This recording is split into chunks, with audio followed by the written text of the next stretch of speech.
Hey, it's your main man, the Goosh, the silver-tongued prince, right here with Big Mo. I am on Drinking at Mo's. Drinking at Mo's, where we talk about the pros of pro wrestling in the Midwest while sipping on some brews with blessed beers and wrestling. That's my scene. Death matches and lucha libre, it's also me. I'm a straight up smart goofball, not no kiss ass. I stand tall when it comes to wrestling. I'm the king. I know every move, every fling. Get ready for a wild time with Drinking at Mo's, where we don't quit. Drinking at Mo's, that's where it's at, like a power bomb. We hit hard, never flat. Fucking right, we're living the dream. Talking about wrestling, no, it's a scream.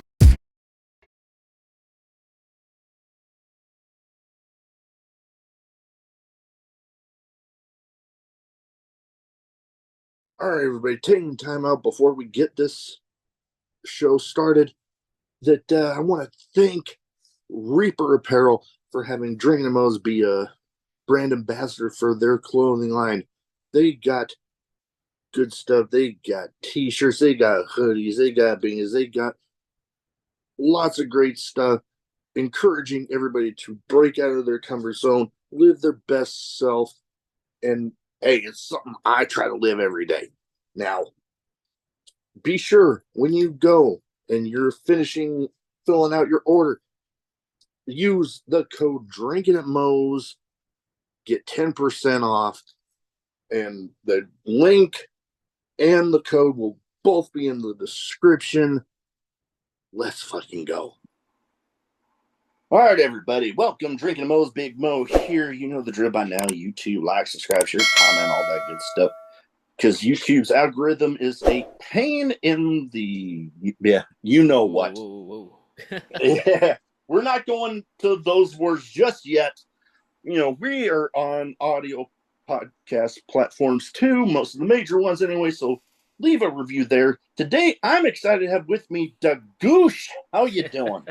I'm doing all right, man. I appreciate the introduction. I love the vibe already. We talked about it earlier. I saw everything on the background, and we were just talking about football a bit, so I'm already excited. I can go on for like maybe 8 hours just going on tangents about nothing but football and wrestling, dude. Oh man, yeah, I'm the same way. But before we get into all that, I like to start off everybody with what got you started as a fan, and then what got you decided to make that leap into the business. All right. So what got me in as a fan was because I hated WWE when I was like a kid. You know what I mean? I thought it was dumb. I didn't understand it. But it was 2011. My cousins were like, "Hey, let's just watch it." I'm like, "Okay." My mom's not gonna come pick me up till later, so I might as well. And it was CM Punk's pipe bomb episode. Ooh, yeah, I didn't get it. Everything he was saying, I didn't understand at all. Like I'm like so confused. Like what's going on? All I see is my cousins just going because they're all older than me. I Yeah. was maybe 8 when that came on, Mm. and my cousins are going insane. They're just going nuts. Like, everything he says, I'm like, dude, is this like what wrestling does? Like you can do this in wrestling. Like you can just say things and people will go crazy. And so I wanted to, every time I went over, I wanted to watch wrestling. Now I'm like, hey, I want to see if we can all get this crazy now. Like, see, just keep watching and watching. But 2011 going on to 2020 wasn't very good wrestling. But Yeah, I still watched it anyway, just to try to recreate that feeling. But no, totally. that's what got me in. I really liked how just people talking got them so just made them go Mm. crazy, just made them react. Oh yeah, that was definitely something that would definitely get me hooked as a kid because, I mean, a little bit older, so I was watching guys like getting reactions, maybe not so much on the mic, but I mean, they did get some. But guys like the Legion of Doom, Bruiser Brody, Hogan, Warrior, the crowd's just going nuts based on these just the presence of these guys. And that just immediately hooked me like, dude, I would love to be able to do something like those guys to be able to get that reaction out of them. Yeah, it's that's the biggest thing too. Is characters are still very real today, but it's like you don't Mm-hmm. have to have like a gimmick. Like, you don't have to be like the fastest flipping man. You know what I mean? You don't have to do Yeah. all that. You just have to have you have to be different from everyone else. It's Mm-hmm. corny, it's cheesy, but you just have to be different from everyone else. But you have to be someone that somebody in that crowd could be like, "Hey, I know a guy like that." Then it just Yeah. catches like wild, like a disease. Everyone around you is gonna start going crazy or booing or whatever.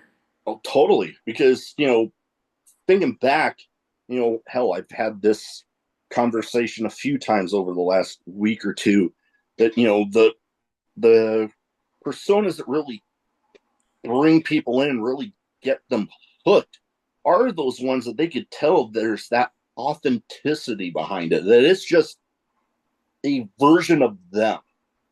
It's just a version of that person that you can't help but love it because Absolutely, they're not just playing a part. absolutely, absolutely. No, it's the way I look at it, I see who's really authentic and who's not. Like just the little details of like how do their nostrils flare, how do their eyebrows look, like what gestures are they making with their mouth, even if they're not talking. Just those little Mm-hmm. things. Like can they like actually feel it? That's what I feel like when I go out there. Just like bubble guts before that music hits. You know what I mean? And Oh then yeah. just like, oh man, I'm gonna have so much fun, man. And then 10 seconds later, you got cotton mouth again. It just got real. Oh Then you yeah. realize you got to wrestle. Oh yeah. That initial adrenaline wears off, you're like, You're just like licking your teeth, just like smacking your lips. Just yeah. No, I can totally relate. And then when it came to finally making that leap in, was it those initial, watching and seeing those reactions people were getting that just got you like, I got to do that? I think it was just more like I respected the art because once I started watching more WWE, I wanted to like know the context. Like I was a big Star Wars guy, so the Mm, prequels were like a cool concept to me of like, okay, here's the original story. With yeah. CM Punk, I'm like, okay, well he's fired now, so what do I do without him? Okay, I'll just go Hmm. back and watch his old stuff. Then I got into like ROH. I'm like, holy crap, these guys have been wrestling before WWE. This is crazy. And then Oh I yeah. just got so into that. Once I made the initial leap, it wasn't like I respected the art still. I respected it. So Yeah. I didn't want to jump in thinking I knew everything, but I knew like how moves are done, like you know what I mean? Like I know how to Yeah. be athletic. I just didn't like I didn't want to rain on the parade. I wanted to go in acting like I didn't know how to wrestle. Mm. And the way I got in was I was working at a job that I hated so much. I was a produce clerk, and I was just doing nothing. My mom was like telling me go back to school. I'm like, man, I'm athletic. I could do something instead of just like lifting boxes. And Yeah. one night I just couldn't sleep, and I was like looking to see how much the schools were. I'm like, all right, I didn't sleep at all that entire night. I just waited throughout the whole day and just took the drive out to Phoenix, and I just So, started training and tried out, and yeah, I ended up enjoying hey, it. hey, that's some wacky how sometimes things start with just that initial like excitement and just I gotta do this. So something just gave you that initial push, and you're just like, boom, off to the races. I was it was it was crazy because between like 2017 2019 I was caught up in high school, and Mm. I was like 19 when I started trying out. I'm 21 now, but I was already like getting more into wrestling like during the pandemic. I got back into it. I met a group of friends like online, and we would just do nothing but watch wrestling, play with wrestling video games, and I'm like, you know how cool it would be if they could see me wrestle, and then yeah, I just I just want to try out. It was just a lot of things that made me want to start. I just always liked it. My mom just thought it was kind of a phase, but I watched wrestling like low key when I started getting into Mm. adulthood. Yeah, no, my family definitely had a similar thing with me. I know when I got back from the Navy, they would tell me more than once, you really think you're going to meet anybody at those shows? Because they knew being single at the time was driving me nuts. Absolutely. And I kid you not, and I've told this story a bunch on the show, that I met one guy that used to run a promotion up here, but he has since passed, when I was down in San Diego with the Navy. And then I got back home and I'm like, well, I want to look these guys up. I That looking them up led to me becoming friends with a bunch. And there's another promotion in town that some of them wrestled for both, and one of them had tried to get me to go, and I'm like, Hmm. they got a show on a day I got off. I'll go. I go, and I noticed this girl that was helping them out behind the merch table. I'm like, dang, she's attractive, and but I wasn't walking over because I don't. And I told her this that I had just like gotten to that point where I'm like, you know what, I'm done. If it happens, cool. But I'm not actively looking anymore. And then boom, uh, the friend that tried to get me to go had noticed, so he was like, just kind of gave me that push, and he was like, "Here." And wouldn't you know, now we had just passed our fifth wedding anniversary, and we are expecting our first child together. So all just on some chance meetings at a wrestling show. Yeah, no, it's such a nice community too. So you know what I mean. It's nice Mm-hmm. that you got to meet her that way. It's really nice. It's super niche community too. Just like super feels like we're still super like underground, low key, and like not a lot of people know that these It, things happen. yeah, no, in a lot of ways it is very much like that, but it just always gets me laughing when I think back on it, because I remember on my wedding, I literally walked up to my dad and I was just laughing and said, I remember when you told me that, and now look at me.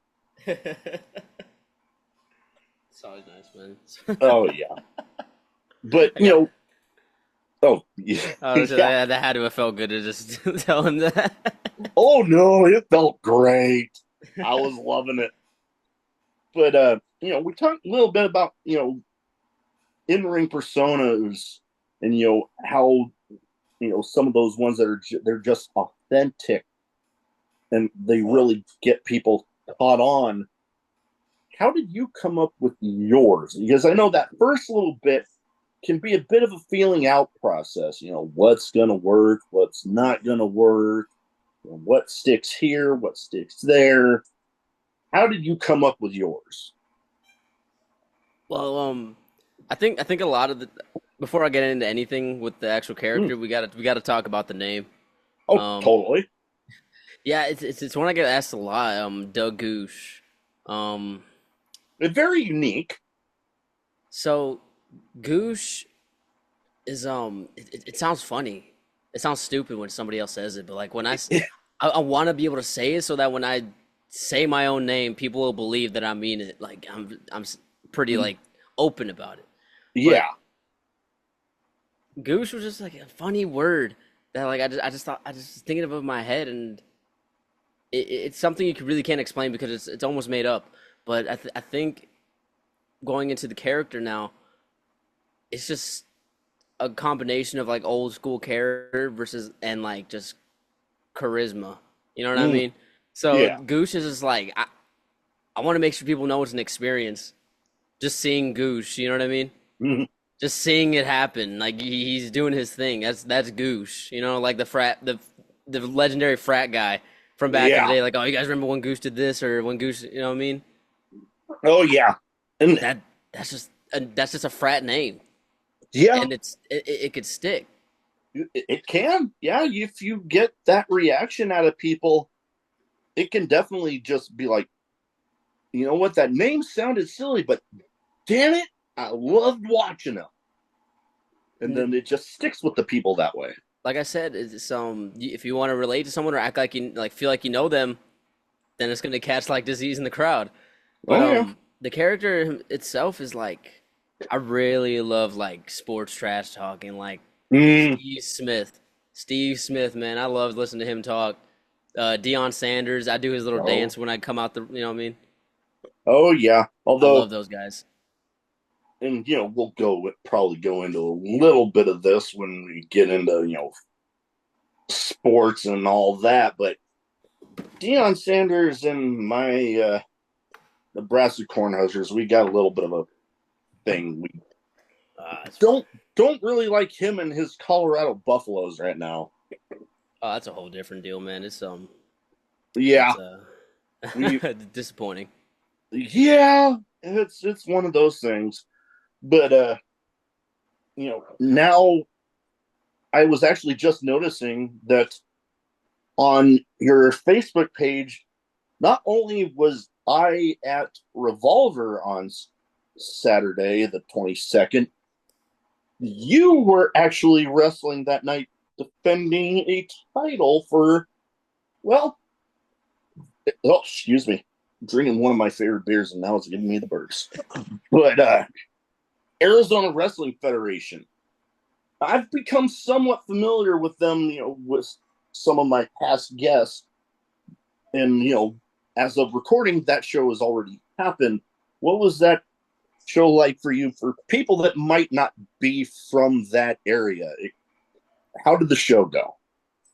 So I'm gonna start off with Arizona Wrestling Federation, right? It's we've been here for 10 years. We've had a lot of other people like here well before us, but we were just one of the lucky few to like make it out with just us. You know what I mean? There's Yeah. promotions like that correlate with each other. There's promotions that's always had financial backers. We don't have that. We just rely on the talent and the fans showing up, and then we build them. We build the funds to get just make everything improve. Yeah. For us, we should have been out around the pandemic. Honestly, I wasn't there until 2022, but looking at it, like I don't know any other company that would have survived in the pandemic with like the conditions we had.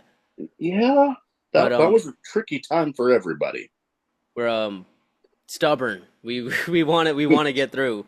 So this show was it was packed, man. All American Grand Slam. I defended my belt. Well, unfortunately, lost my title Mm. due to mere Morningstar. I did have to wrestle in a walking boot. Ones that are used for Oh. broken ankles.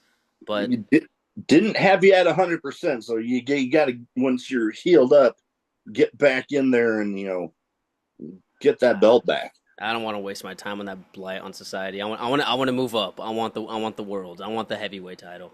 Ah, good way to look at it. Good But way to look at it. but one more thing. I did walk in as a double champion. I am still tag champions with my tag partner Lorenzo, Oh, okay. and that's something we still got to look forward to. We still got to defend our belts. But that night, man, it was surprise for anyone who doesn't know. Arizona in the middle of June is hot. All right, Yeah, yeah. it is Who would hot. have thought? It is no matter how much AC you blow into that building, you have like 200 people in there. It's gonna get hot. So we did have a lot of that problem with the fans, but they still were stubborn. They wanted to be with us. They wanted to watch the show. They wanted to get through it. We had to get through it. I didn't come out victorious, but I know a lot of other people did, and I'm happy for them for pushing through that night. I know we had a lot of medical scares because of like the heat, but dude, Yeah. they don't build them tougher than we do. This is a very small scene. Every promotion, we we all work hard, especially in this heat. We try our best just as much as any other promotion. You know Oh, what I mean? yeah. Oh, no, I totally get you. And you seem like, having a bit of a heat wave just about all around the country. But, I mean, especially Arizona, where, like, I've seen videos of them, like, on the hoods of a car, like, cooking an egg or placing Hmm. a tray of Yep. cookies on the dash, and they're basically baking them, just letting them sit there. Oh, that's very real. Yeah, no, that's very real. Very real. It's dry heat. It's just direct heat. It's not that. Sometimes it's humid right now over here. It's 107 at 5 p.m. It is very real stuff. This sun doesn't go down until maybe like 8 p.m. and it's back up around 5. It's not forgiving. It's not forgiving. I would imagine. Like I've been through Arizona a few times, but can't say that I ever remember being there around, summer, which Yeah. that just screams like, I know. Oh God, Arizona, Nevada, New Mexico, that whole area just, yeah, no. Me, I do prefer summer, but yeah, I don't know if I like the heat that much. Yeah, no, understatement to call it heat is what it is. It's an understatement. Yeah, no, it would be one of those places that, go and visit, but living there, no offense to the people that do. I just know that, yeah, me and my fat ass, I ain't gonna be lasting too damn long. Yeah, no, I'm. Man, let me tell you something right now. This heat gets to the people. This heat can get to the people. So don't start nothing on the streets with anybody over here, and especially between the hours of 6 a.m. to 5 p.m. It's Yeah. if you're a Oh boy. mechanic, you might have a great time here rolling in dough with all the cars overheating, but Oh boy. I Yeah. do see cars just straight up catch on fire out here. It's Ugh. it's bad. It gets bad, man. Yeah. I can only imagine. You know, like I said, uh, June 22nd, I was at Revolver. Ended up getting some good stuff there. Ended up getting a short little video with Steve Macklin Mm. promoting the channels, which was pretty damn fun. And got to meet, we'll go into some of the stuff behind me, but I got two things signed there. Two things signed by Danhausen, who was on the Danhausen. show. Got his ringside exclusive figure signed, and I talked a little bit about getting dabbling into sports cards again and wrestling stuff. I got a card signed by him too. I'd love to meet him, man. I haven't got a chance to meet too many wrestlers actually. Other than the ones that maybe come into our shows. I've Yeah. only been to one live show other than ours, which is AEW. Mm, When it came out here, that was my first show like ever, and I've never been nice. to a WWE show. Only wrestlers I've met are the ones that are booked with me, the ones I'm Mm, working with on the show. yeah, I was actually just at my only second ever AEW show earlier this month, and talking about the wrestling cards and stuff. I actually had some that I got third row right behind the announce desk, and afterwards, there was a few that came around the crowd, and I was a little pissed off at myself because I didn't realize I had a card for one of them until I got back home. I'm like, well, god damn it. So now I could have two, but my dumb ass. But anyways, but man, that was some of those live shows are just fun. Whether it's WWE, AEW, TNA, even which I say TNA, my opinion, one of the most criminally underrated national TV products out Absolutely, there as far as wrestling goes. absolutely, absolutely. Like they just seem to know how to just some unique stuff that they just have a knack for. Yeah, no, dude. I noticed like a lot of like times since TNA is taped, I see a lot of like the actual stars going out on the indie just like exploring. I think that's like super fun. I think that's really cool, like Oh you yeah, you could be cool with the wrestler and just be on the ends and like just getting on some sort of televised show, if you feel like you have the skills. TNA feels like a big collaboration with just yeah. anything wrestling, and I always like going back and watching like the early stuff before my time, obviously, Oh because yeah, it is just so unreal. But oh dang, yeah. man, Especially those early Samoa Joe days there, where he really started getting into that whole nope spot. hmm And man, that right there, one of my favorite recurring spots in all of wrestling. Like you can sometimes even see it coming, but you still pop just as hard every damn time. I think it's one of those like things that just register last minute. You know what I mean? Like you go into the match like hoping he's gonna do it, then during the match they just like kind of make you forget about it, and you're like, wait, is he doing the ooh? And then he just does it. You know what I mean? Like, Oh yeah, most definitely. And for the people outside of your area, before we get into some other stuff, what else do you got going on down in Arizona and that area of the country? Because, like I said, I'm somewhat familiar with Arizona Wrestling Federation because, well, I was actually just sponsoring a wrestler this, or it was one of Uh, these last yeah, stand yeah, shows. it was Maverick. I'm a really good Maverick, friend of him.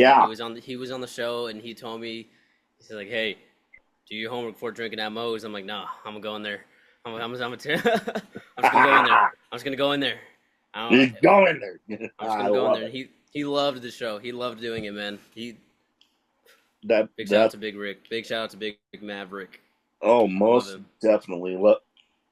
Like I told him, welcome back any damn time. That was a fun episode, and I'm trying to, now that I'm getting close to 300 episodes. Sometimes some of the, like, I could look at a list and like, oh yeah, I remember, but then when I'm recording with somebody talking about stuff, it will be like, oh, I know I talked to somebody from there, but now I'm having like a serious brain fart about it, and it's just driving me nuts. Yeah, we scheduled it, you told me we talked about it back in early May, and you said, "Hey, you want to come on?" I'm like, "Okay, absolutely." And I'm thinking like, within a week or two. Then you showed me the calendar, like this is available. And I'm seeing just a long list of people. I'm like, "Yo, man, how many wrestlers are there?"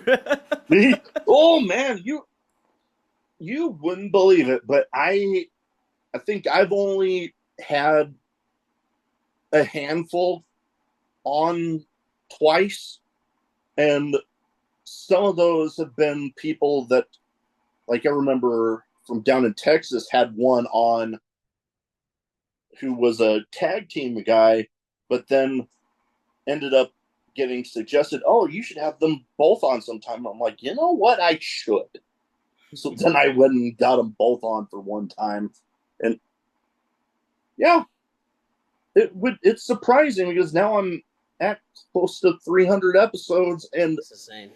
I've That is yet to insane. have more than, well, probably yet to have more than five on a second time. I'm That's still getting mostly first timers. that's dedication, man. That's a lot. So you like Oh, now you follow up on like a lot of the scenes, dude. It's like almost it's like you just know a guy anywhere now at this point. so you would, oh, you know what? Before I get you to answer that question, because now we're on another tangent and I can't help but go down it. But we're Sorry, at, we talked about this before the show. Me and you knew we were just gonna go on. We we told it's each other true. like let's not go on tangents here. It is true. Here we are going on one. But my friend and I were at Revolver, and he was talking to me on the way back because there's been some drama local. And he was just like, you know what? You're having people from like these big promotions like Revolver and other huge podcasts coming up and remembering you. So any of the bad stuff, just nah. And because I was having people from, shout out to the Dad World Order podcast. Those guys are fun. But like, I remember I was in line for Danhausen, and one of them comes up and was saying hello. And I'm like, whoa, shit, yeah, I figured you guys would be here. And like the first time we went there, my friend was telling me how, you hear about people saying like, oh yeah, I know so and so here, and been cool with these guys. I've had talked to these people, but you never really know how true any of it is. But then that first Revolver show we went to together, he's like, yeah, you weren't fucking kidding me. Like, holy crap. I'm like, yeah, it happens. It's crazy. It's crazy how much of the work is just like in passing, just tell a lot of narratives, a lot of things, just anything, and the fan catches on, and they can spread like wildfire, man. Oh yeah, I'm eternally grateful for everybody that's supported in any fashion throughout the number of episodes that I've had. But back to the question that I had. Sorry. It happens. It happens. Lord knows anybody that's watched my show for any period of time knows that I will get on a tangent every once in a while. I But love tangents. outside of Arizona Wrestling Federation, what else do you got going on in the world of wrestling? The world of wrestling right now. Um, right now, I did want to go to the Pro Wrestling Revolver. Actually, I did. I know you have to submit promos, and I want to look into that. I'm only 6 7 months in right now in the business, so I'm like super like green, super fresh still, and I'm Yeah. blessed enough to have already been a double champion. Hey, that is something when you've only been in that long and you're already at one point or another a double champion. But still, it's like it's just that one promotion I've been in. Like, if they Yeah. could see that in me here, then I want to be Oh able to yeah. like move all around. Oh, You know what I mean? most definitely. If you're showing any promotion that you got the stuff to be a double champion, then you build those relationships, and before you know it, you know you get that one word into a place like Revolver or any other big independent out there, and you got your foot in the door. That's the thing, right? I've only been out of state twice, and it's been to Texas for Pro Wrestling Legacy. I really love that. I really love going. They're in El Paso, Texas, and Hmm. they're like homegrown, like no other. Like only a couple years. They're still very new, but dude, they have it locked in. I love traveling over there. My biggest thing right now is I want to be able to travel. I want to That go back home to California. That's where I'm from, is California. I want to go back home and wrestle there because I can tell a promoter like, "Hey, I can make one phone call right now and I get like 30 other gooshes over here." You know what I mean? oh hell, that's what I've had different talks with, coming in with the podcast for, maybe guest commentary or something. And I've even had a pretty big name guy that I reached out to. I'm like, I don't want to take anybody's spot, but if something comes up, something's available, just let me know, and I can bring a carload of people with me. If I joked that, like, with him, if I tell a handful of people around here that you want to have me bring a carload of people with me, though I'm not going to have much time having to find too many people. It'll happen quick. Yeah, no, dude. Especially even like just from a fan thing, like just bringing fans or just bringing other workers. That's the biggest thing out here in Arizona is like a lot of people want to. We're like kind of a central hub between Las Vegas, California, and Texas. Those are Yeah, some pretty big freaking places to be, but we're just like in between all of them, you know? yeah, you're So kind of just right there. Yeah. if we have just anybody on the in, we're gonna hop on that immediately. We're gonna like, Oh, hey, you going here? Can I come? You know what I mean? Or like if you want to take someone, just go ahead and we're always gonna ask like, hey, let's take the boys to Texas, let's take the boys to California. But right now, I'm trying to avoid that right now. I want to see like if I could just do it on my own.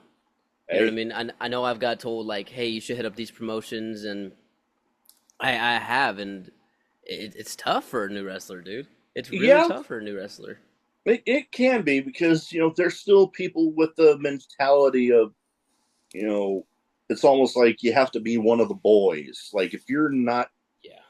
if you're not in for so long, it's almost like they don't want to give you a shot. But then you got to think everybody had to break in at some point, and they were the new guy, and then somebody gave them a shot and got them in, and then boom. Sometimes it just takes that one match, and then poof, on fire. Yeah, that's my But if biggest thing too. Is like I just want to have that one match. Most of my matches, it's just a show. For me, I have the hat, I have the tassels. It's just I want to show off. You know what I yeah, mean? I want to put on the best show I can. Whether it's his character, whether it's the moves. I know how to yeah, do the moves. I'm the character, but oh yeah, you just got to find a way to get more eyes on it. You just got to be organized. Your that presentation's everything. oh most definitely, yeah. And people say it a lot. You only get one chance for that first impression, so make it count. And Absolutely, yeah. sometimes even Absolutely. getting the chance for that first impression can be a bit of a chore. It is, man. It was easy for me in AWF because I was training there and I was Yeah. homegrown, and the promoters liked me enough to give me these chances and opportunities. And opportunities for me is like you can go get them, you could find it. You know what I Hmm. mean? Like for people who are just kind of waiting around and they're told to find that opportunity or just Yeah. take the opportunity, like you don't see it. Nobody can tell you like where it is. Like for me, I found it in little things, right? Where it's like an opportunity of if a promoter needs input for anything, Yeah. that's in those 10 seconds where he needs an answer, you got to use all brain power. And Hmm. that just one answer you can give for like, yeah, maybe we should move the light here. That's an opportunity right there, you know?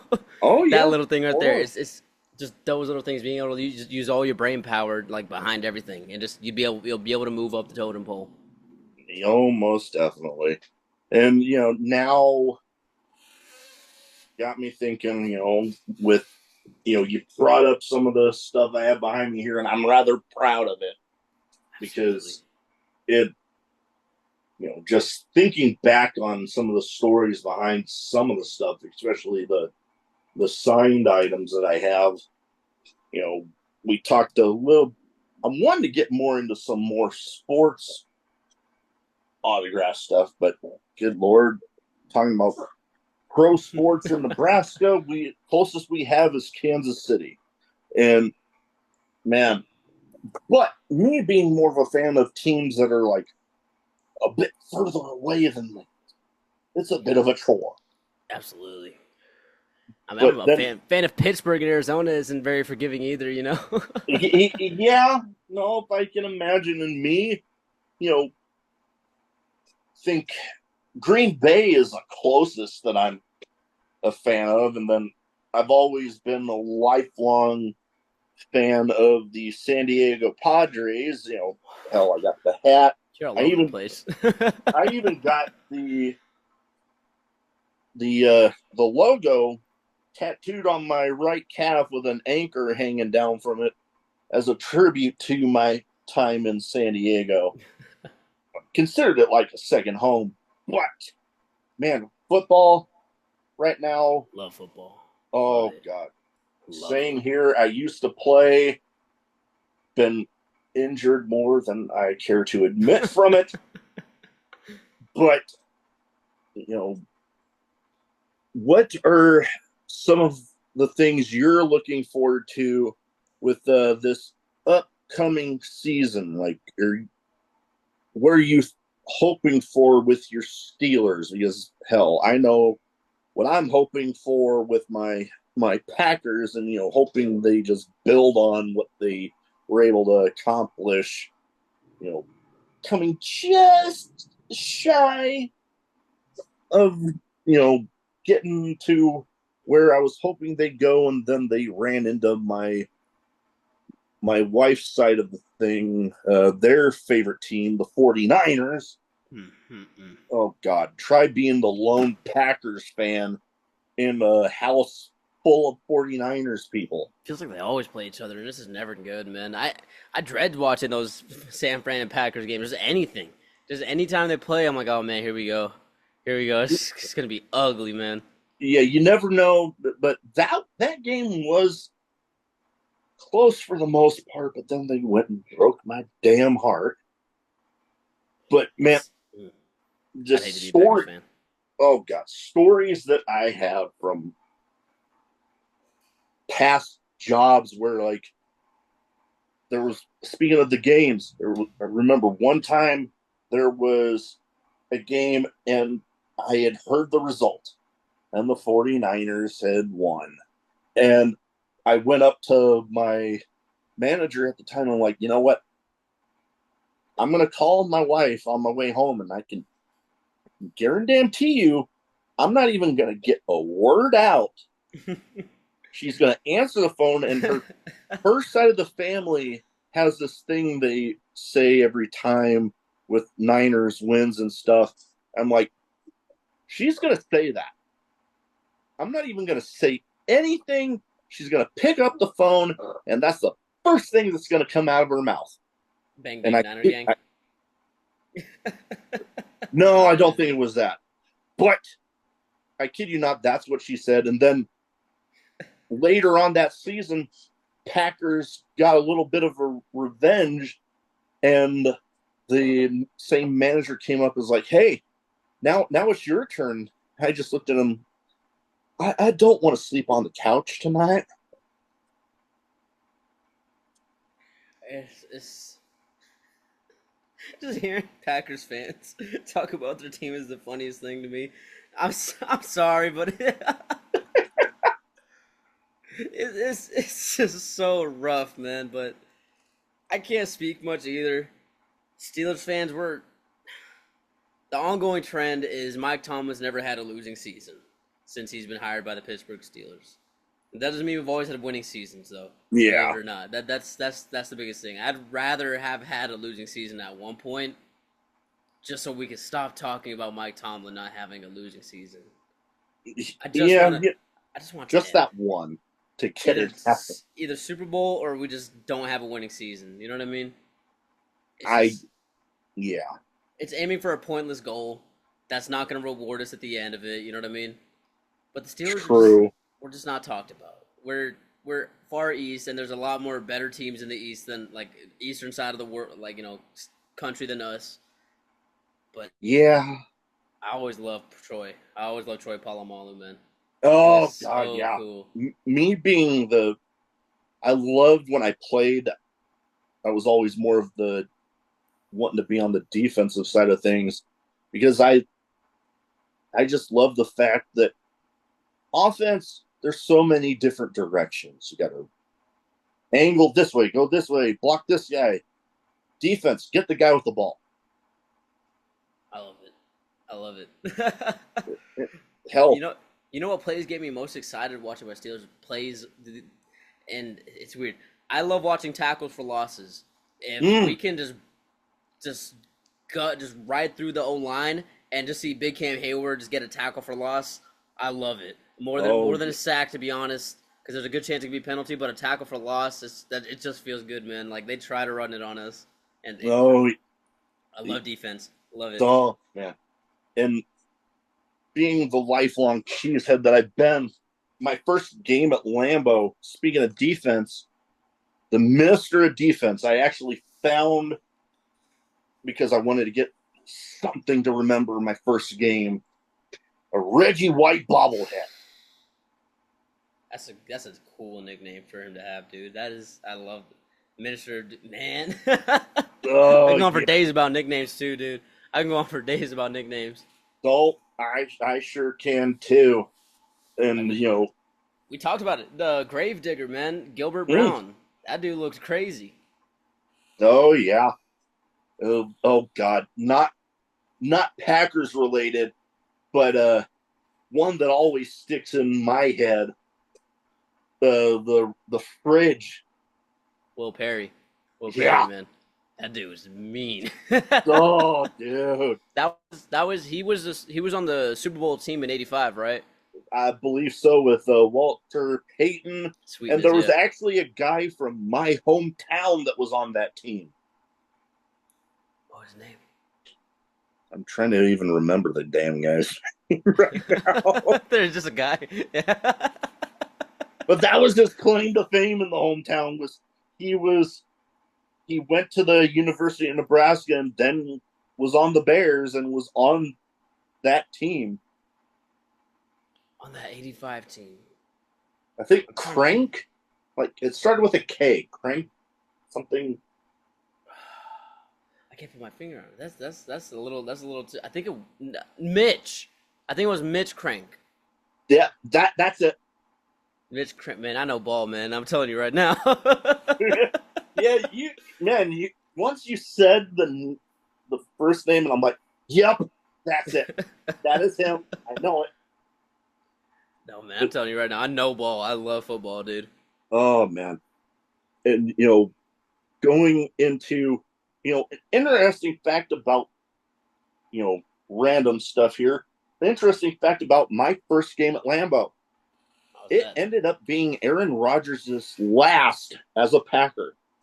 That is awful. That must suck.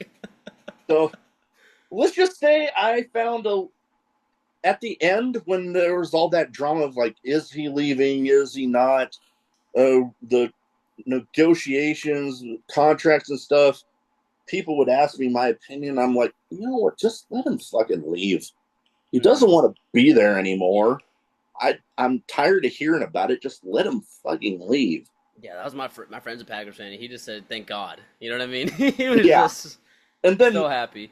I will admit I found a certain bit of satisfaction where his first game as a Jet and he's like out within like a few plays and isn't playing the rest of the season because of his injury.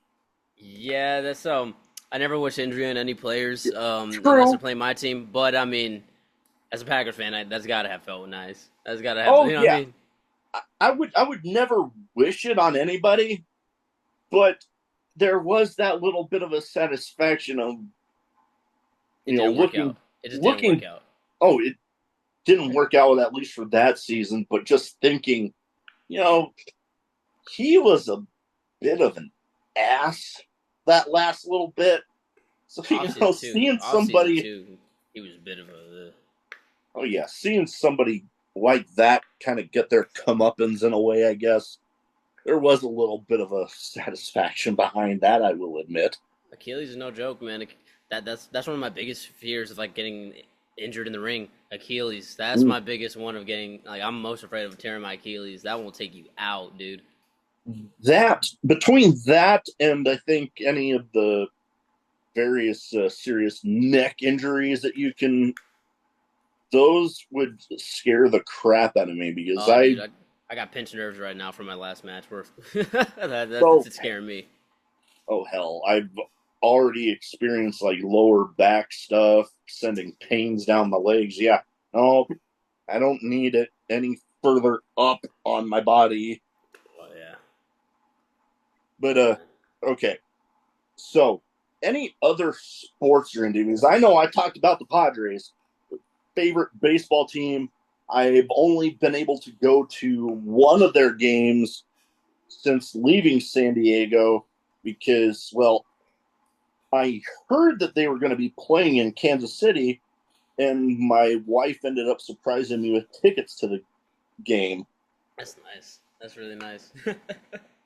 Oh, yeah. I've been a fan of theirs ever since, the days of Tony Gwynn and Trevor Hoffman. And So baseball is different for me. My little brother, he's super into it because he works at a Springfield, a spring mm, ball field, and he loves it okay. there. So because like when they come down for spring ball, he gets to talk to all the current players. Oh, yeah. But I was never too much into baseball other than playing it. Even when I was playing it for like 5 years, I was never like actually watching it. But Mm, basketball, I'm like relatively like intermediate about it, like on my knowledge. But like yeah. honestly, wrestling and football, Wrestling and those are football. my biggest things. You know what I mean? But like basketball, I could talk about, but not a lot of people I talk to like it too much. You know? Yeah, I kind of fell away from basketball. It started back in high school, but then now it's been mostly football and baseball, and wrestling for me. Football, I just let, especially back in high school, it was like you could take out your aggression in a way where it's like you wouldn't get in trouble because it's part of the damn game. Yeah. And one of the things I love about baseball is you don't necessarily even have to enjoy the sport to have a fun time at a game. You can just go shoot the shit the entire time and have just as much fun as if you're sitting there trying to pay attention to the game. Yeah, absolutely. I just baseball games are like a casual. It's a casual game. I really only time I like it, like enjoying it, is when I'm with someone or just like with my Yeah. friends, and we just have a reason to, like cheer. I think that's why a lot of people like wrestling too. They just want to have, even if they go into a show, a new indie show they don't know, they just want to go in there with a reason to cheer, somebody to boo, just anything of that sort. Oh, You know? and they both have, you know, being a fan of both wrestling and football, very much similar in the, action packed sort of way that both can be. Mm-hmm. And I know. A lot of people who don't like football like say like, "Oh, the plays take too long. Why do they take it so long?" Like, but it's like you gotta think. You're like, if you're a real fan of football, you just gotta look at the defense. Where's everybody lined up? You just gotta imagine Yeah. it in your head. Like it's, and then once it happens in that split 2 to 3 seconds, Oh yeah. excitement every time they can snap that ball. Oh yeah. And there's just that thing about playing it too, where you're like you're thinking, okay, where am I going? And then just that. Oh, I don't know. There's something about the smacking of the pads together and just trying to, defense just go for the guy with the ball. Hmm. Just everybody trying to. I'm getting excited even talking about it right now. You really loved it. You like envision yourself on that field, huh? Yeah. Oh, yeah, no, I definitely did. I got a spot on my wrist from where I broke my wrist and my hand in a game once, caused the guy to fumble, and then I got tripped up, landed on my arm Mm-mm. like I was Mm-mm. planning it, Mm-mm. and it just, eh. Nope. and then and then I'm like, you know what? I saw the ball, and I'm like, you know what? I'm on the ground. I might as well try to go grab it. And well, then I ended up getting my hand trampled, and yeah, that was fun. So first you just go ahead and just injure it, and you're like, yeah, yeah, I still go. Somebody who I find like and just a crazy person is a Ronnie Lott. Oh God, Ronnie yeah. Lott, right? He was spoke candidly like on just pushing through. That's someone I think about a lot whenever I get hurt, just like any like kind of like nagging injury, like a rolled ankles or Mhm. anything sprained. I think of Ronnie Lott like when he just decks someone, dude. He just Mm. pushes through their entire body and like he's adamant on like when he gets injured, he just pushes through the pain. Like he just has to get into a mental state of having to push through it. So if he doesn't care about how he's feeling, dude, you Oh, just imagine about the other guy. and like that whole finger thing he had, man, that's Oh, scary. That's a scary human to have to come across. oh man, it. What was I thinking? Oh, that whole situation you brought up just reminds me of that whole. People would say when somebody comes, all beat up and sore, and you're like, "Hey, you should see the other guy right there." But all right, so I got some. Yeah, that words are hard. We're live, pal. Yeah, we are live, and I'm not cutting shit out. All right. So I got two categories here. One's a bit of a name game where I name off some people. You give me quick thoughts on them. And the other, I have some random questions. Some might be wrestling related. Some might not be. Some might have absolutely nothing to do with anything we've talked about so far. I'm fine with that. I'd love these. I'm already So yeah. excited. So we're gonna have some fun. So I have some people that I have compiled that with Arizona and really the whole Southwest region here are some names that have been synonymous with that part of our country. Absolutely. All right, so like I said, give you a name, quick thoughts on the person. First one that I've talked about with a few people when it comes to Arizona. And I'm trying to think what else here because my notes, my handwriting sucks. Hammerstone. Hammerstone. Unreal. Unreal human, dude. Um, Dog. I'm a little undersized, so my trainer told me like, hey, if you need any advice, go hit up Hammerstone. Yeah, That's it. He's this unreal human, dude. I haven't got to meet him. I haven't got to meet him at all, but I really hope I do because I heard he just loves talking about anything and everything. that is awesome. And I've heard nothing but great stuff about him, but he definitely has that visual of something that I would think if I ever got the chance to meet him, it would be like you know, waiting in line there and thinking, oh God, that guy looks intimidating as hell. But then you go and you actually get to talking about, wrestling or another interest of theirs, and then just one of the nicest people ever. Every time I hear about him, everyone says sweetheart. He's always just nice. Oh yeah. Every time I And hear about him. oh totally. And I've had plenty of experience with meeting different wrestlers, before the podcast, with the podcast, and hell, Swerve, Mm, one of my signed figures behind me. Man, can that guy play one sadistic son of a bitch? I love it. But the time that I got to meet him, I was walking out of a show and I see somebody filming a promo in the parking lot. And I get closer. I'm like, holy shit, that's Swerve. So I literally just stood off to the side a little bit, let them finish, and just walked up. Dude, nice as could be. Lance Archer's another one. Intimidating looking guy. And Yeah, he yeah, can play one absolute monster. I guess why they call him the Murder Hawk Monster. But absolutely. you get to actually talking to him. Cool dude. Bronson Reed, another one.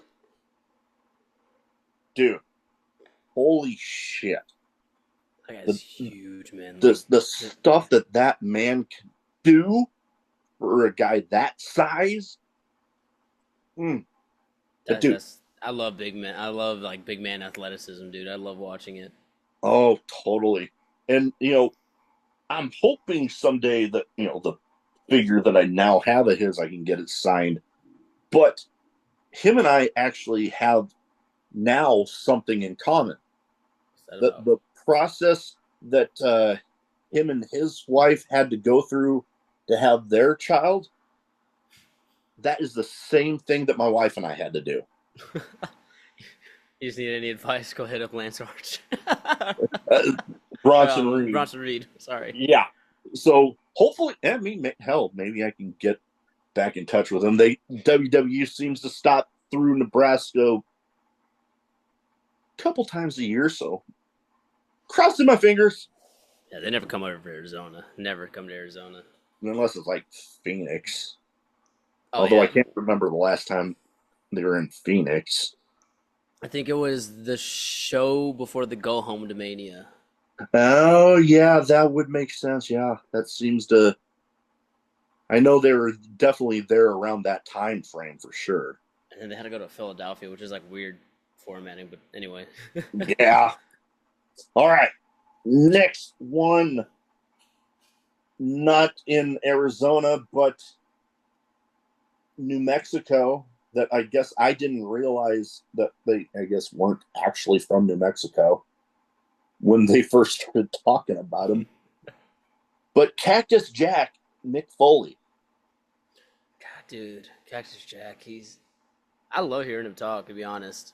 Like, he's like in the Spike Dudley category of like very, very well spoken, and like the amount of Mm-hmm. shit he's put. Oh, my first swear word.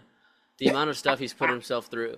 I pushed through this long. The amount of stuff he's like legit put himself through. Like, you actually watch how sickening of a thud he like takes. Oh, Like a body should not bounce off of hard concrete the way he like bumps around, dude. oh God! And It is that insane.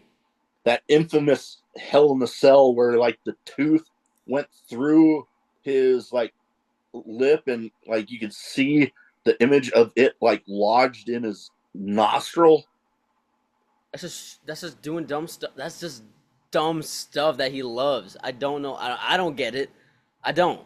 But I I the don't sick, think anybody really gets it besides him. other than like the stuff he's well known for, you just go back and just watch how he bumps, just hits the ground in general, and he just bounce. That's a damn near 300-pound man just bouncing off of concrete, dude. Yeah, The it's sounds too nuts. he makes. In hell, he's going to be making even further Excuse me. money off of one of those situations with one of the dang it, it's one of the new WWE figures. I think it's defining moments where that one Hell in a Cell with the tooth Yeah, getting yeah. in. Dude, you look at the face on the figure, You can literally see the white spot for a tooth up the guy's nose in the figure. Ugh. I don't. If I ever lose my teeth in the ring, dude, I'm gone for like 6 months. I'm like, I was half tempted to buy that figure just off of seeing that little detail in That there. little detail, yeah. That was something.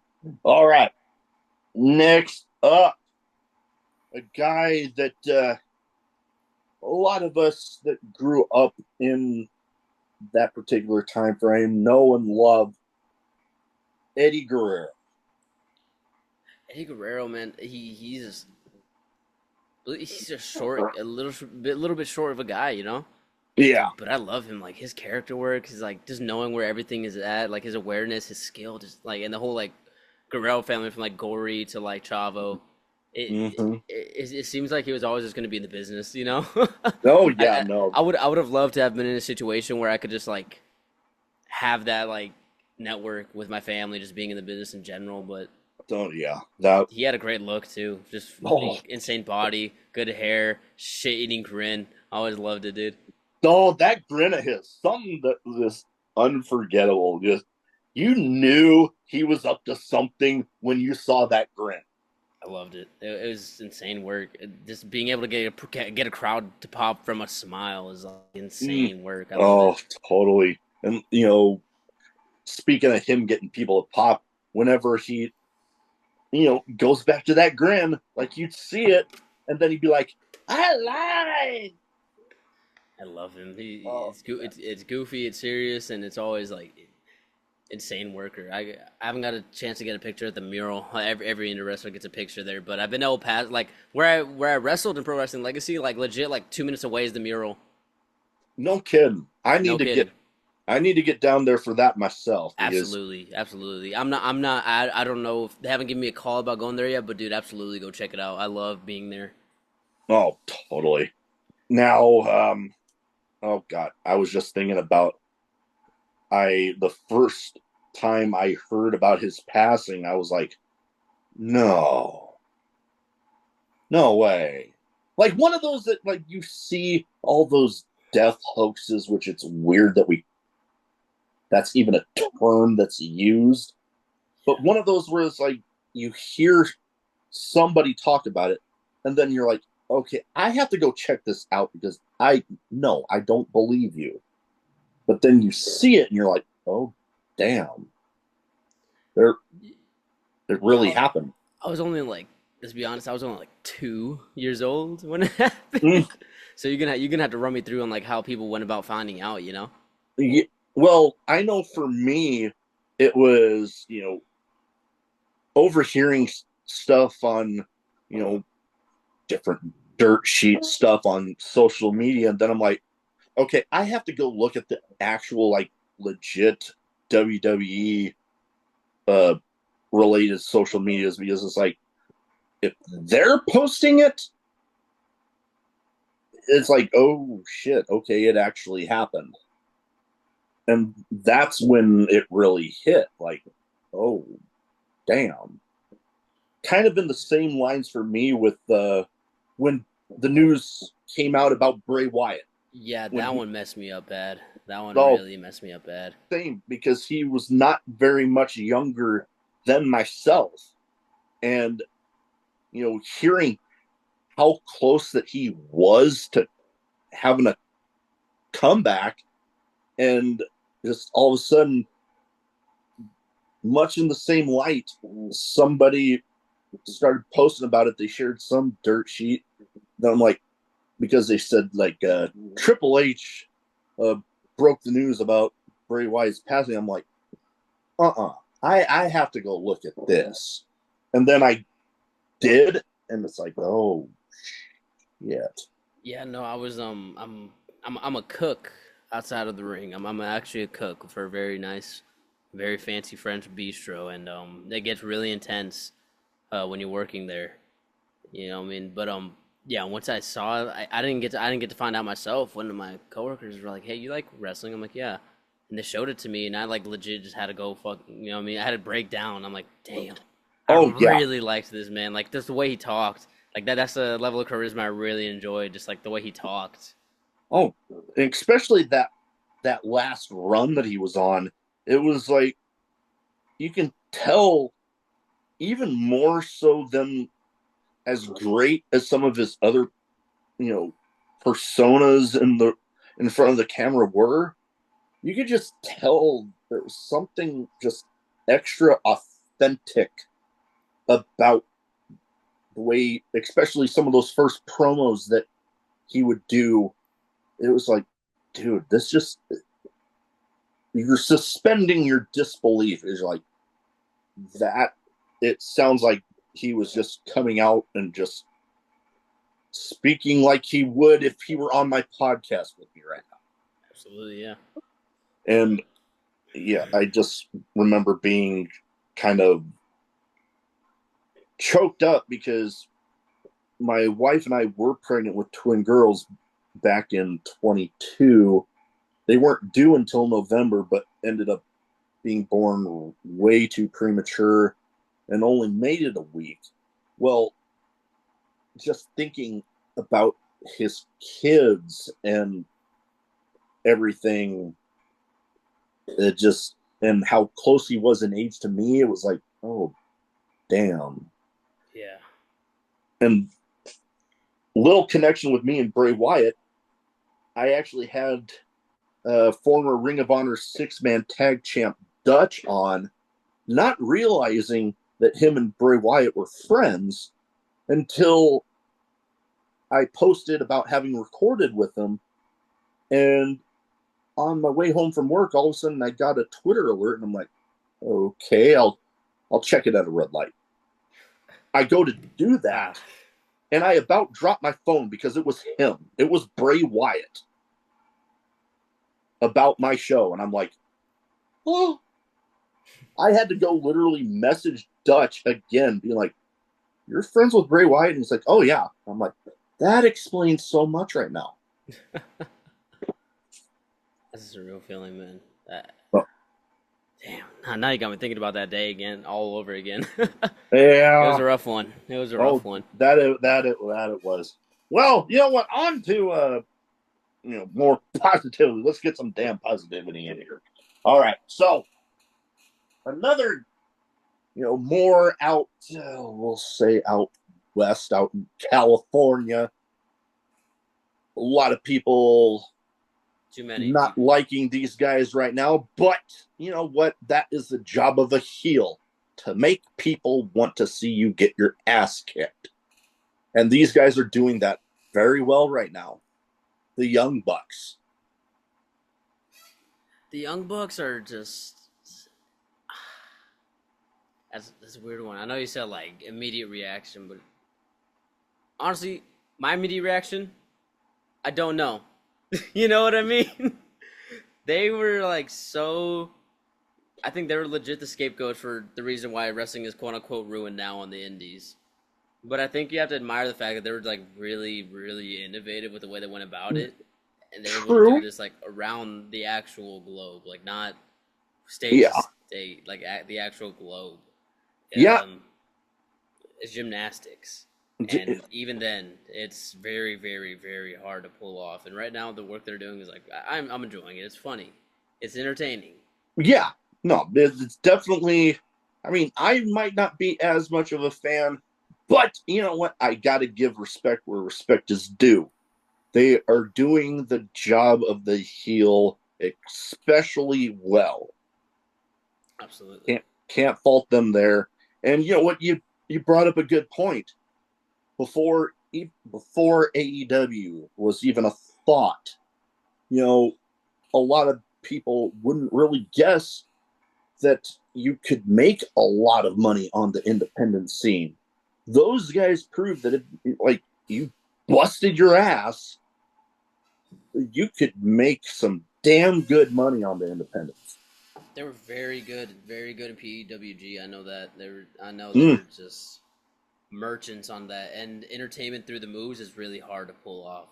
And that's one thing I'll respect. That's the thing. You could be entertaining. You could do cool things and like funny things mm-hmm. that aren't wrestling related as a wrestler, but being able to like be a character through your moves, and that is your character. That's hard. That is Oh very, yeah, very hard. that yes, totally. Alrighty. So now I have some random questions. Go ahead. Like I said, some might be wrestling related, some might not be. I'm ready. I'm So ready. I give you the question, first answer that pops into your head. All right, I got my lawyer on the phone in case I can't answer something. Let's I see. Let's don't get think to we're it. gonna go. I don't think we're gonna go that deep. Okay, All never mind. I'll hang up on him. right. First one, and I love this keeping this question in here because I get some very entertaining stories out of it. Craziest in match moment for you, or if we need to, one that you've been there to witness. Because, being relatively young in the business, maybe you don't have so much to choose from as far as your own experience. Hmm.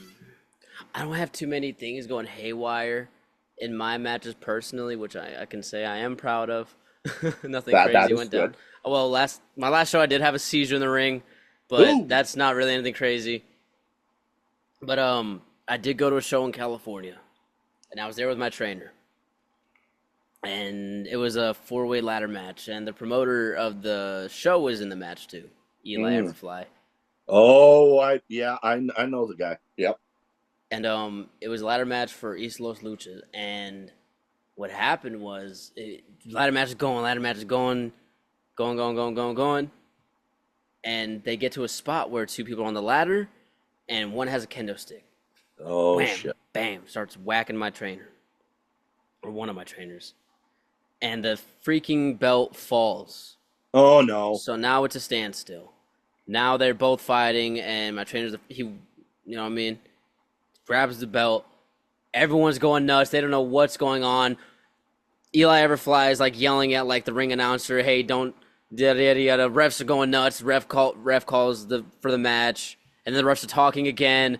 And last minute decision, they got it. They got to have a one-on-one match now between the last two people who touched the belt. Ugh. And now Eli's mad. He's like, you guys, refs, you messed it up. We could have had a match for the next show. You messed Yeah. it up, and there was just a lot going on that night, and we just got out of Dodge. We just had to go back to Arizona. Yeah, no, that definitely would be, right along. I said one that you were there to witness, and being able to be there for something like that, that is definitely right along the lines of one hell of a crazy story, for It sure. it happened so quick, I couldn't believe it. Oh, yeah, I can imagine with all the craziness that goes along with a ladder match. I was in my That, first one recently, and it was already it was crazy. yeah. Oh God, yeah. I've witnessed my fair share, and man, yeah, they always seem to have a habit of producing some crazy ass moments. That's for sure. I love them. Oh yeah, I there's love so much fun to watch. But all right. So we talked a little bit about some of my hobbies, stuff behind me here. Hobbies that you have, because I know we've talked a lot about, football.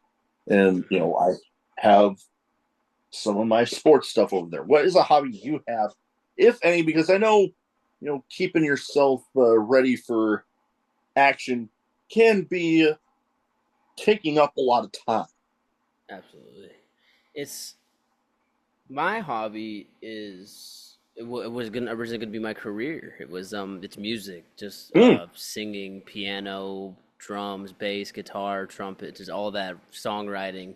yeah. That's my biggest hobby is being a musician is but my mom wasn't happy that I took the wrestling route. She wanted me to do music. Mm, Another hobby is just cooking because I'm a cook. Like real cooking, you know what I mean? Like yeah. that real chef shit, but cooking, playing music, honestly, just football, fantasy football. That's Mm. that's my biggest hobby. I love fantasy football, man. Even if it Uh, kills me every year. I wanted to get into a league this last season. Didn't end up working out. but hoping to get into one this season because I do have quite a bit of fun with that myself. I gotta admit, sometimes I do better than others, but hey, that's what happens. I'm trying to get a league of like wrestlers. I know Kendrick's super into it, Brian Mm. Kendrick, and I'm trying to get him into it. I know Chris Masters is into it. My promoter's into it. I'm like, all right, let's do a league of just straight Hey, up hey, wrestlers. if you get that going and you wouldn't mind wrestling podcaster being in it, hey, let me know. I get the privilege of saying I got to beat Kendrick in fantasy football. Ah, all right. Okay. So you actually brought up something that wasn't necessarily on my list here, but now it just got me thinking. I got to ask, being a cook, what is a favorite meal of yours to prepare for like yourself or hell, other people if you're having other people over? Carne asada fries. Oh, Carne oh asada yes. fries. Mm. Or just yeah, I love making the carne asada fries. It's so easy. We have the fries and fryer in a French fancy restaurant, which is crazy thinking about it now. No, But the way whoa. the ingredients we have aren't like really straightforward. We have like bechamel, which is kind of like a cream of chicken. It's like a Okay. cream of chicken kind of stock. You throw that bechamel on there, throw a Asiago cheese, Parmesan, and cheddar, all and beer cheese all into one like thing, and you just have a huge thing of like cheese. Mm, Then you get the fries, mm, lay them all out on like a big tray. Then the carne asada, but we don't have actual like we don't have cheap beef. We only have tenderloin fillet. That hey. goes for 1,800 a tenderloin. Yeah. So I just chop up the little excess parts, use that, put some now listen, marinate it in Sprite, Hmm, marinate it in Sprite, and hmm. then put some actual lime, lemon, and cilantro on there and sear it. Oh. Throw it in the oven for about 5 minutes. Then put that on the fries. Pour the cheese all over it. Then you get the pico. Throw it all, and everybody gets to eat off Mm. of that one tray. Oh my god. Oh my god. Carne asada fries is one of my favorite foods when I was down in San Diego. Goddamn. Now, Man, now imagine that man, with filet meat. Imagine that with filet mignon meat.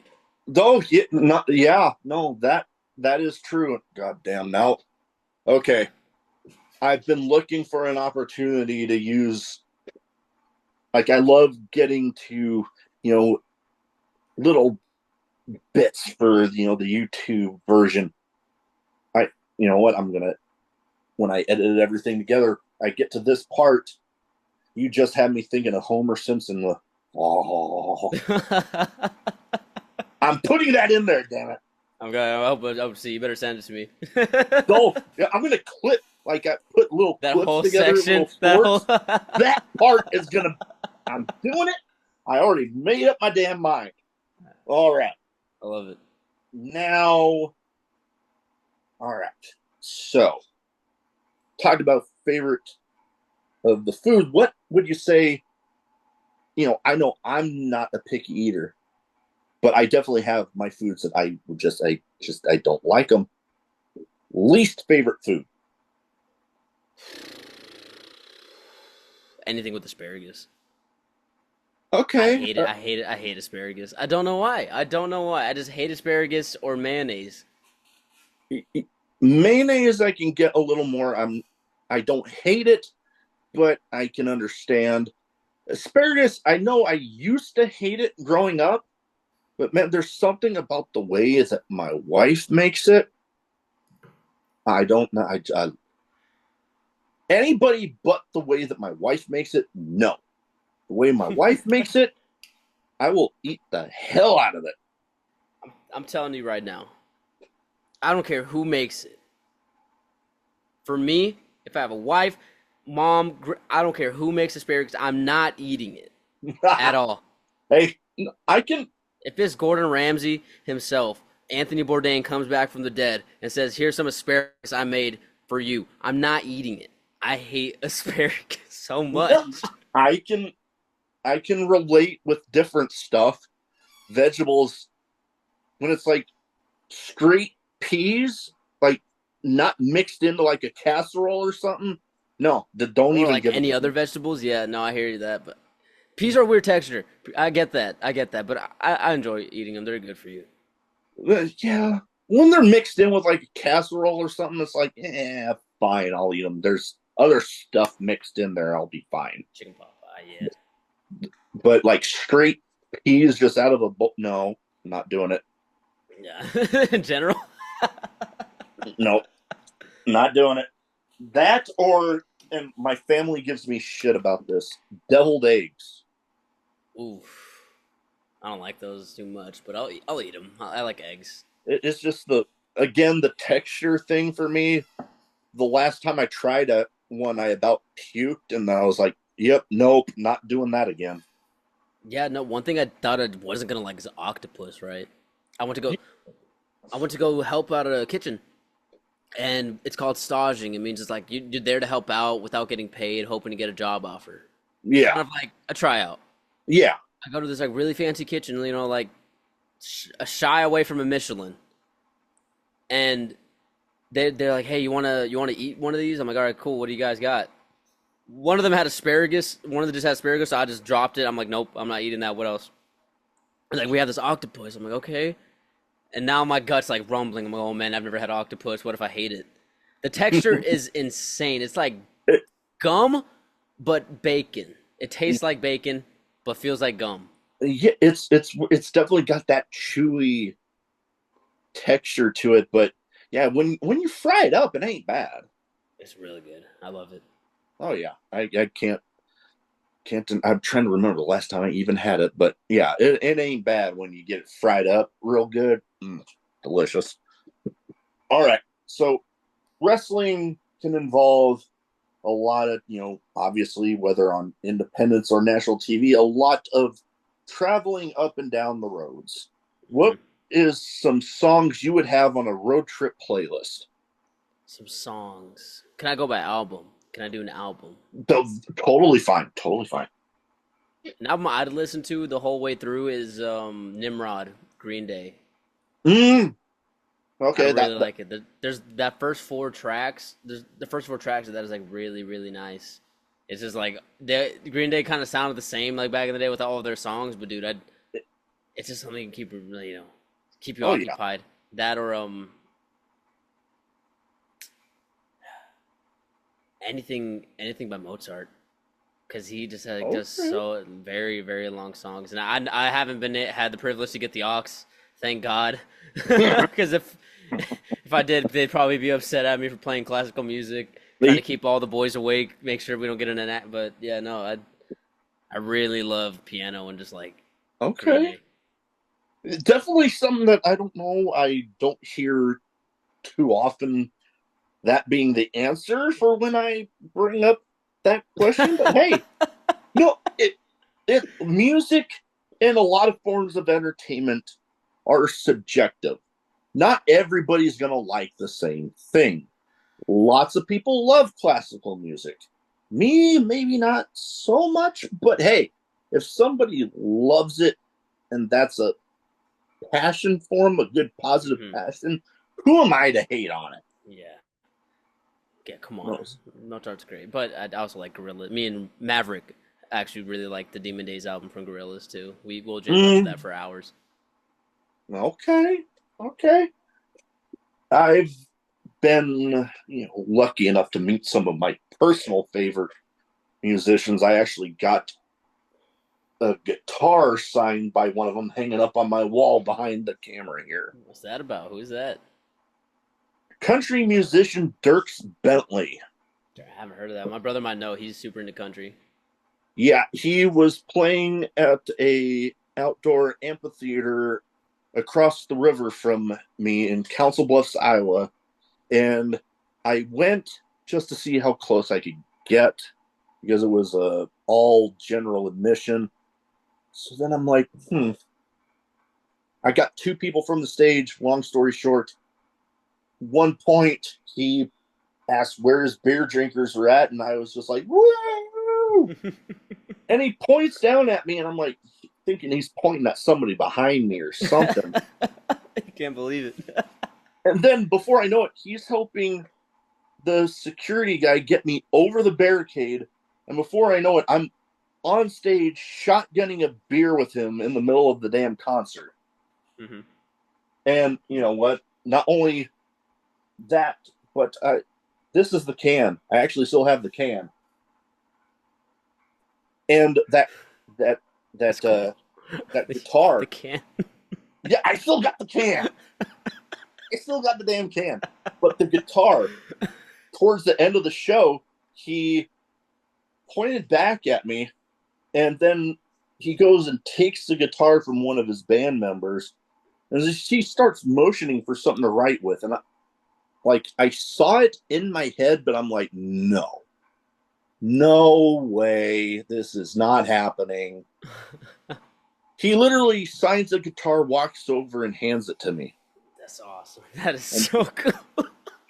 and that is now the guitar that's hanging up on my wall. That is so nice. And you got the beer can too. I think Oh yeah. I think that's a bit of a cooler story to tell with the beer Oh can. no, totally. Because yeah, hell, you look at it, it's still got the very obviously still got the hole they punched in it for shotgunning it. That's an old can. That's an old can, dude. I know, Look, right? I'm looking at that design. I'm like, dang. Yeah, no, definitely an older design for Bud Light for sure. Alrighty. Well, you know what? Speaking of that, I would feel weird if I did not have this question in here. Favorite drink, whether alcoholic or non, or shit, one of each, because, for one reason or another, lots of my guests don't drink, whether, I've had a few that aren't of age yet, and others that, are recovering alcoholics. So I try to be respectful of that. Welcome, everybody. Yeah, I just hit the drinking age, but I've never drank. I don't do drug. I'm straight edge. I'm very clean. Okay, But if I were I to, can respect that. I can if I respect. can, but if I, since I do work near a bar, like like in my restaurant, I like Shirley Temples, extra Okay, cherry. I just like Shirley Temples, th- th- those are good. or a gallon of water. I have my gallon with me right now. I had to refill it today. Okay, okay. And like I said, I've had people for one reason or another don't drink. Handful of straight edge people, and you know what? Like I said, I can be respectful of that because you know what? If somebody has the dedication and the willpower to be straight edge and to no drugs, no alcohol, none of that, dude, that takes dedication. So somebody that has that willpower, hey, they got my respect for sure.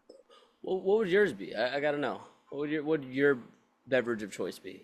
Mm, well, I was actually drinking one Kona Big Wave, What's that about? What does that taste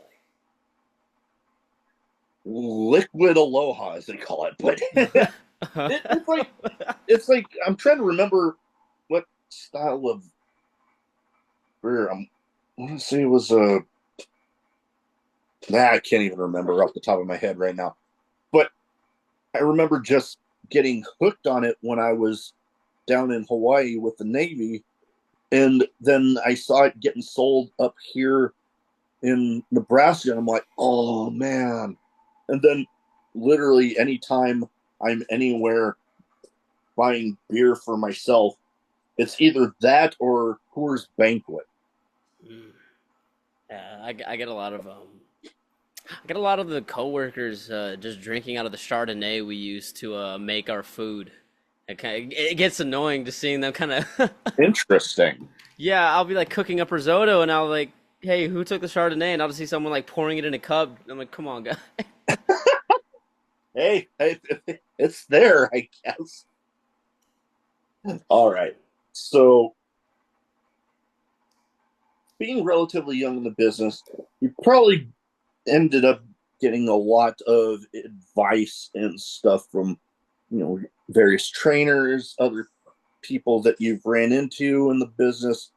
What is some of the best advice you have for anybody wanting to get into wrestling? Or if you want to flip it around, what is some of the best advice you've been given? That's a loaded question. How long do people usually take to answer this one? It varies. Oh man.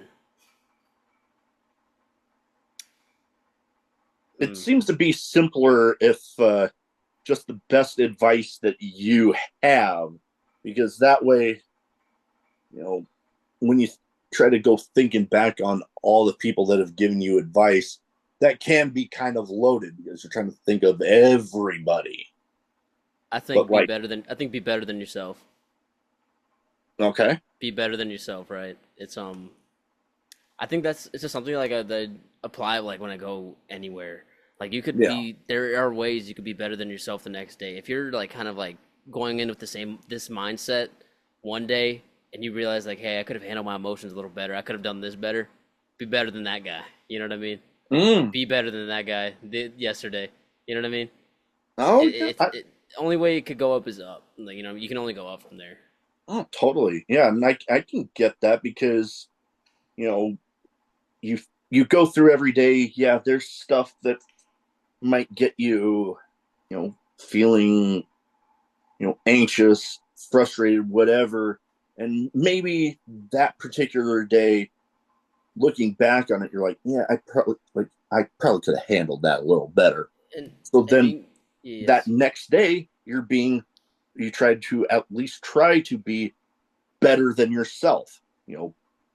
Handle if it comes up again, handle it differently than you did. it's something that could like be applied within every minute, every hour, every day, or like every year Totally. you want to change yourself, right? But I think being better than yourself it can be hard.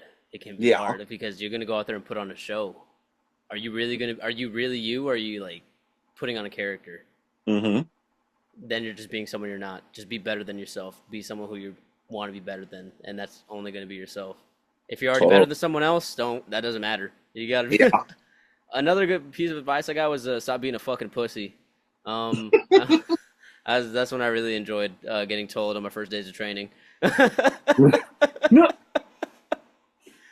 I can I can see how that can definitely be some good advice because it's funny when you think about it because like somebody just shouting that at you, but then it's like being like it kind of goes back into what you said first, being better than yourself. Just trying to, regardless of like, oh god, ow, but then you realize, oh, it wasn't that bad. It's like Ronnie Law he just has to enter a state of mind where he's not him and he's just someone who's gonna just keep pushing through. A Mm-hmm. maniac. Oh god, yeah. Oh man, sometimes I wish football was back to the days of people of his mentality, and then there's other times where you hear some of the horror stories that you're like, I think a maybe hap- not completely like that. I think a happy medium was that 2010 2009 Steelers team. I think that was the happy medium of old school football and let's keep our players safe.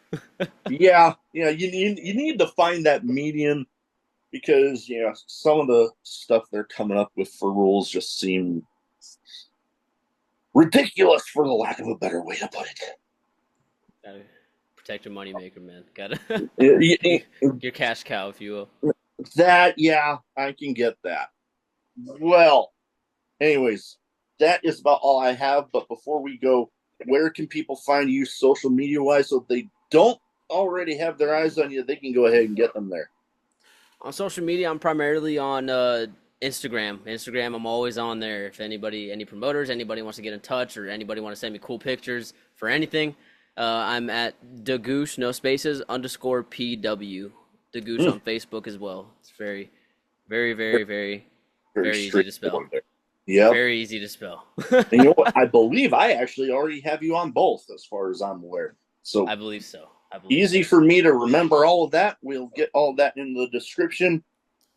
Anyways, that is about all I have. I can hear my dog rumbling around upstairs, so I better go check, make sure he's not making a big ass mess up there. I love him to death, full grown English bulldog, but he can be a bit of a tank sometimes. But like I said, that is about all I have. Thank you for so Of much course. Absolutely. taking the time to talk to me tonight. Best of luck out there, Arizona Wrestling Federation, and getting some of those travels in. Please come check out our show. Please come check out our show. Our next show is July 20th, Tap Room 120, Gilbert, Arizona. Please Just go and support. We're up. We got a new face, new facelift. You know what I mean? Everything's new. Everything is new. I'm gonna be a new champion soon. New world heavyweight champion incoming.